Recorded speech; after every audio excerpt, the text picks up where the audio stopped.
parti. Alors bonjour à tous, donc je suis Sébastien Deleuze, je travaille chez Pivotal en tant que committer sur Spring Framework, donc le cœur du framework, et je suis également Dart Google Developer Expert. Aucun rapport entre les deux, je vous rassure. En deux mots, pour faire un tout petit peu de pub éhontée, mais surtout pour expliquer, parce qu'on me pose souvent la question, Pivotal, c'est la boîte qui embauche la plupart des core committers des projets Groovy, Redis, Spring, Cloud Foundry, Tomcat et RabbitMQ. Voilà. On fait du cloud, du big data et de l'open source. Alors, qu'est-ce que Spring Boot? Il y a une phrase de Josh Long qui bosse chez Pivotal que j'aime bien, qui dit que Spring Boot, ça permet de faire du pair programming avec l'équipe de développement de Spring. C'est-à-dire que on essaie de proposer un ensemble de comportements par défaut qui correspondent à la façon dont nous, développeurs du framework, on aurait développé des applications Spring. Donc, ce que n'est pas Spring Boot, c'est un outil pour faire du prototypage uniquement. Ça n'est pas uniquement. Vous allez voir qu'avec Spring Boot, on va lancer les applications avec un container de servlet embarqué. C'est pas uniquement comme ça qu'on peut lancer les applications. Vous pouvez très bien, si vous avez des contraintes de prod qui le nécessitent, continuer à utiliser des WAR comme vous en aviez l'habitude. Spring Boot, c'est pas un Spring au rabais, c'est-à-dire que vous allez pouvoir développer facilement des applications basées sur Spring, tout en utilisant toute la puissance du framework. Ça va juste proposer des comportements par défaut et des choses qui vont permettre de démarrer plus facilement. C'est en aucun cas une version moins puissante de Spring. Et c'est pas uniquement pour les débutants. Avec Spring Boot, on peut concevoir des petites applications prototypes rapides, comme on peut concevoir des applications énormes de 4000 jours hommes. Voilà, c'est pas uniquement pour les petits projets. Alors, ce qu'est Spring Boot? Spring Boot, ça va être un runtime qui va vous permettre de démarrer rapidement des applications basées sur Spring. Ça va proposer un certain nombre de prérequis nécessaires au développement d'applications par défaut. Ça va proposer pas mal de fonctionnalités par défaut, mais ça va vous permettre aussi de les personnaliser facilement. En fait, dans Spring Boot, tout ce qui va être défini par défaut va pouvoir être personnalisable ou désactivable très facilement. Il n'y a rien, absolument rien de ce qui est proposé dans Spring Boot vous ne pouvez pas déploguer facilement. Donc ça, c'est super important parce que souvent, les outils qui permettent d'aller plus vite, c'est super en mode démo, et puis quand vous allez être dans une vraie application avec des besoins de personnalisation très poussés, vous allez être bloqué. Là, ça sera jamais le cas. Et ça propose une approche convention plutôt que configuration. Spring Framework, quand vous l'utilisez directement, c'est très puissant, on peut tout personnaliser, mais c'est aussi assez long à configurer. Parce que la philosophie du projet Spring Framework, c'est de vous proposer tout un tas de possibilités sans trop prendre parti. Là, Spring Boot, c'est en fait complètement l'opposé, c'est-à-dire qu'il y a des partis pris qui sont pris à chaque niveau et ça va vous permettre d'avancer beaucoup plus rapidement. Donc pour commencer une application basée sur Spring Boot, moi ce que je vous conseille, c'est d'aller sur start.spring.io. Vous avez un petit formulaire qui va vous permettre de générer une archive zip avec un projet. Vous choisissez si c'est un projet Maven ou Gradle. Vous choisissez les différents modules que vous voulez utiliser. Et puis vous allez télécharger un projet que vous allez importer après dans votre IDE. Donc c'est la façon la plus rapide de commencer un projet basé sur Spring Boot. Spring Boot, il est basé sur la notation @conditional qui a été introduite avec Spring 4. Et @conditional, ça va vous permettre de générer des configurations. Donc @configuration, c'est pour faire de la configuration de type Java config, donc sans XML. Et ça va vous permettre de conditionner l'application de cette configuration à des conditions. Par exemple, dans Spring Boot, vous avez le conditional on class qui va appliquer une configuration si la classe object mapper de Jackson est détectée sur le class path. Vous avez également du conditional on missing bin. Si le bin appelé Groovy Template View Resolver n'est pas présent, alors la configuration va s'appliquer. Donc vous avez comme ça une dizaine d'annotations conditionnelles qui sont utilisées. En fait, c'est avec ça que dans le cœur de Spring Boot, nous, on a implémenté les comportements que vous allez observer par défaut, mais c'est aussi quelque chose qui est disponible pour vous quand vous développez vos applications avec Spring Boot. Vous allez pouvoir, pour les bins que vous créez ou la configuration que vous voulez appliquer, utiliser ces annotations conditionnelles pour appliquer tel conf en fonction de tel ou tel critère.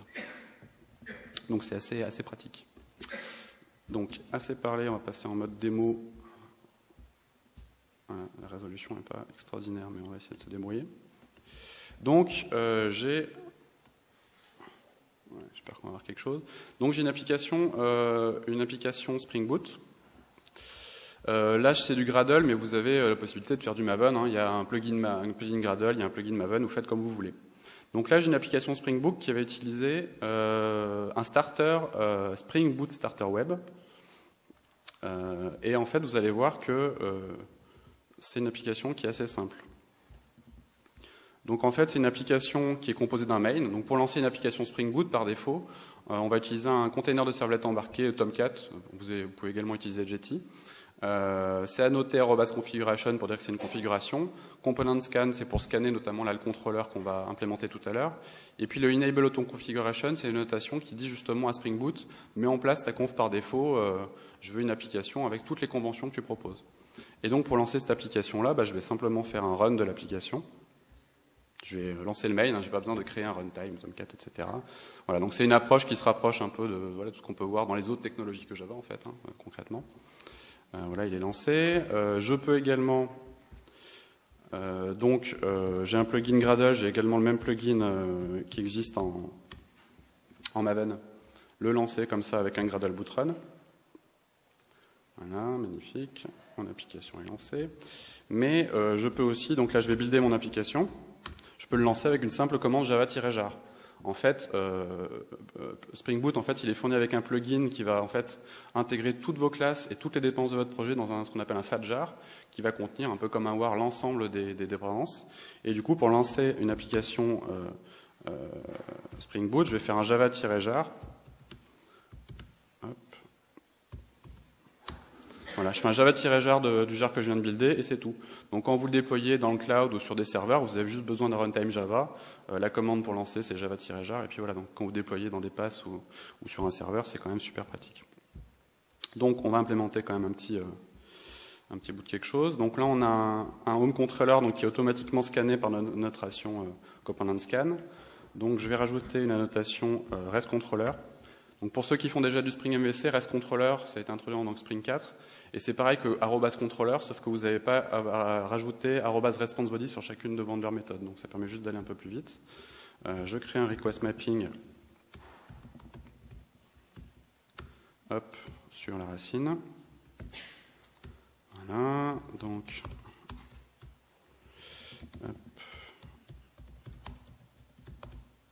je vais faire un hello world. Magnifique.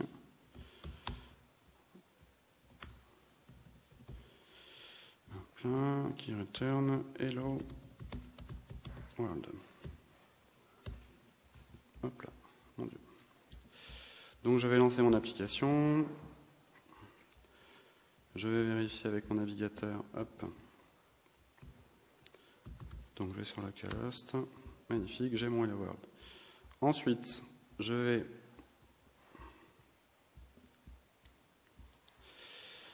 vais rajouter ce qu'on appelle un autre starter. Donc je vous ai dit, il y en avait pas mal. Je vais rajouter le starter qui s'appelle Actuator. Donc Actuator, c'est un ensemble de web services JSON qui sont en fait implémentés par défaut. Donc là, je mets la... Hop là. Compile, ça sera mieux. On va mettre à jour la configuration. Et donc, les actuators, ça va implémenter par défaut des web services JSON qui va vous renvoyer des données assez utiles, comme par exemple, je vais vous montrer ça.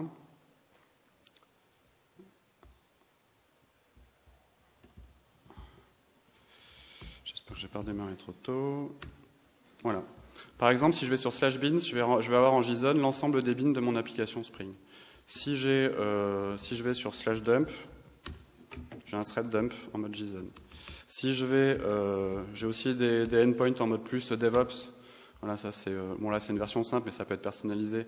Si j'ai des surveillances qui se mettent en place pour vérifier que mon application va bien. Ou j'ai encore la liste de mes mappings Spring MVC. Donc là, on voit qu'il y a mon mapping Hello World qui est reconnu, ainsi que d'autres handlers qui sont implémentés automatiquement par les actuators que je viens d'ajouter. Donc vous avez comme ça des endpoints JSON qui vont vous donner plein d'informations sur votre application, et notamment par exemple quand vous avez un bin qui n'est pas reconnu ou un mapping qui ne fonctionne pas comme il faut, c'est super pratique pour vérifier tout ça.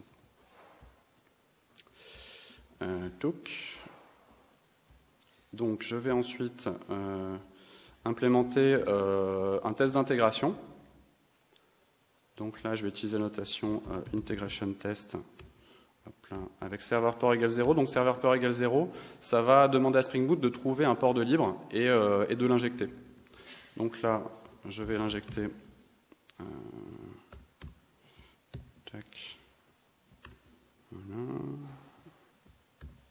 Hop. Dans un champ serveur port. Voilà, et là donc je vais utiliser un client REST.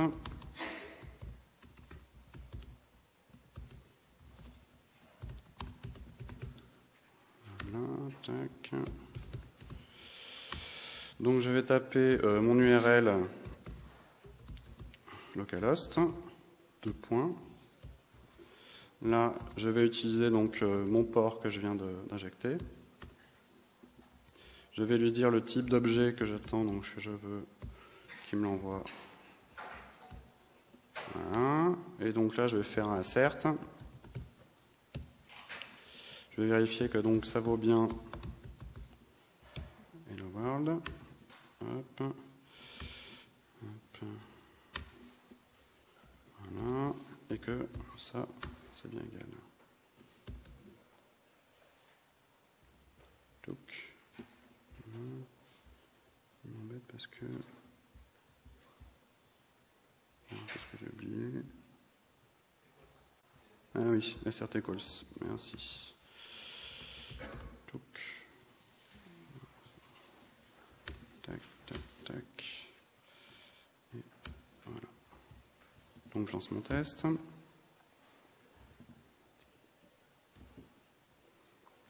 Magnifique. Maintenant, je vais rajouter un autre starter qui est sympa, qui est le starter Remote Shell. Donc le starter Remote Shell, ça va rajouter une console SSH à mon application. Donc, qu'est-ce que c'est que ce truc bizarre? Alors, je mets à jour mon truc. Voilà. Donc là, je vais agrandir un petit peu. Je vais lancer mon application. Donc là, je vais récupérer le mot de passe qui se trouve. Donc en fait, ça va lancer. On va se mettre là.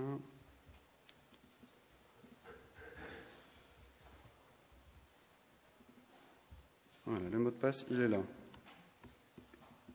Donc je récupère ces mots de passe qui étaient générés automatiquement. Je vais sur mon petit terminal. Ok, on va faire un peu le ménage. Voilà, donc là je vais me connecter. Ah. Petit problème. Alors, pourquoi il n'est pas content? Tchouk, tchouk. Ah oui, j'ai lancé le test. On relance l'application.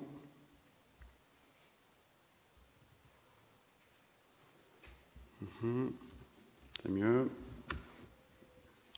Ah, du coup, il faut que je chope le nouveau mot de passe.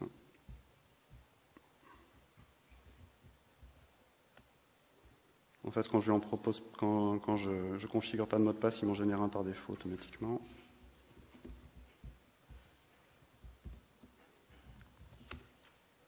Voilà. Et donc là, j'ai accès à un ensemble de commandes. C'est un peu comme les endpoint JSON, sauf que là, on est en mode SSH. Et je vais par exemple avoir une console qui est un peu comme Top, si vous connaissez Top ou HTOP dans les systèmes Linux. Là, je vais avoir la même chose, mais pour mes threads, en fait. Je vais avoir la liste de mes threads qui consomment comme CPU, l'état de ma JVM, la version, etc. Donc c'est assez pratique. C'est assez pratique comme outil. Et puis, je vais finir par vous montrer comment on personnalise les choses au niveau de la configuration. Hop. Donc en fait, dans les applications Spring Boot, vous avez souvent un fichier de configuration qui va être application properties ou application.yaml. Et par exemple, si vous souhaitez personnaliser le port de votre application, vous allez rajouter ce genre de configuration. Et si vous voulez, par exemple, personnaliser le login, vous allez préciser login, level. Et là, vous allez préciser que sur le package org Spring Framework, hop là, web, je veux du debug par exemple. Voilà. Vous n'avez pas besoin de créer un fichier de configuration et ça va automatiquement appliquer ça à log4j ou à logback en fonction de ce que vous utilisez. Donc là, je relance mon application.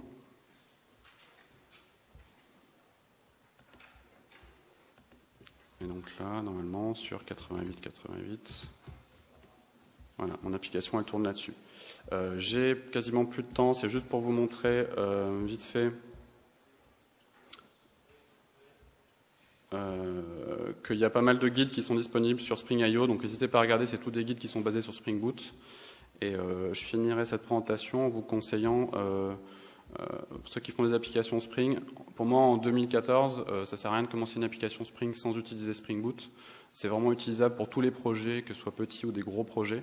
Donc mon conseil, c'est faites du Java 8, Spring Framework 4.1 et Spring Boot. Et voilà. Merci beaucoup.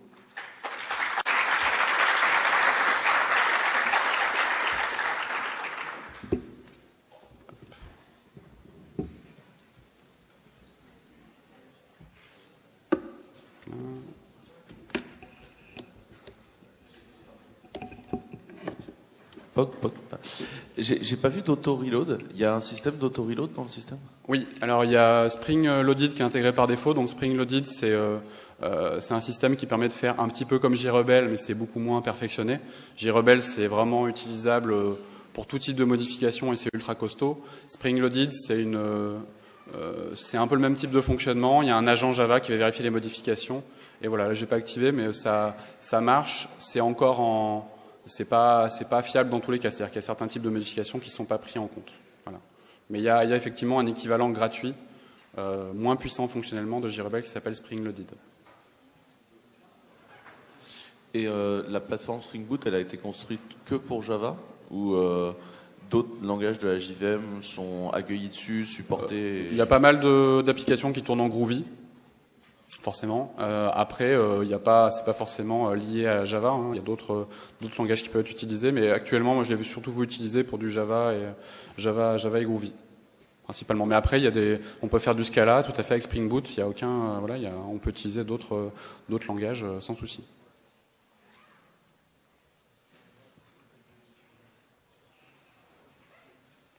On a encore un peu de temps pour une autre question. N'hésitez pas.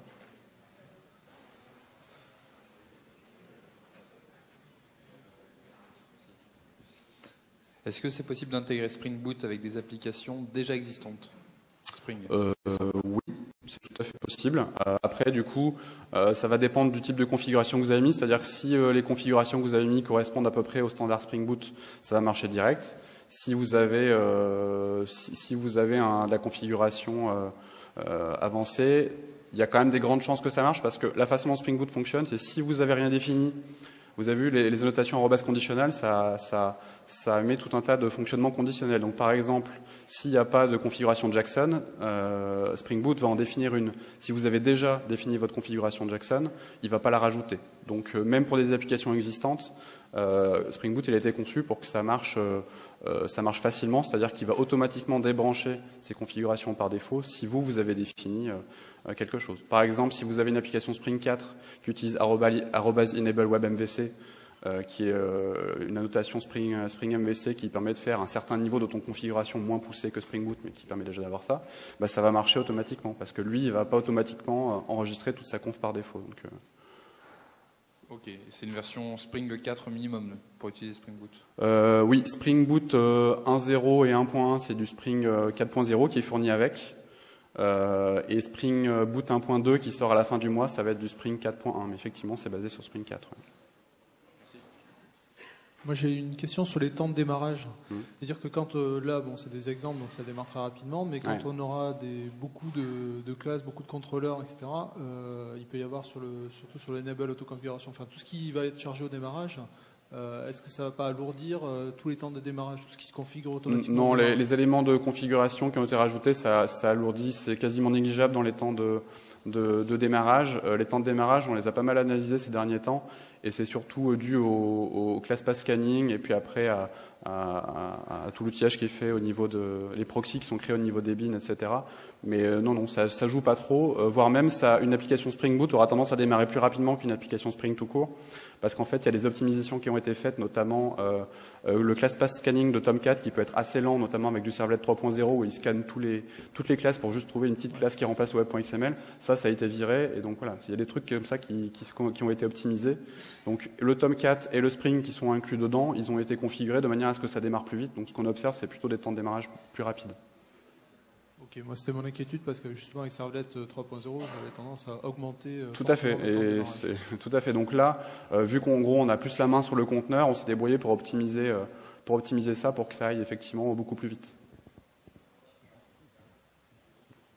C'est bon ? Bon, merci.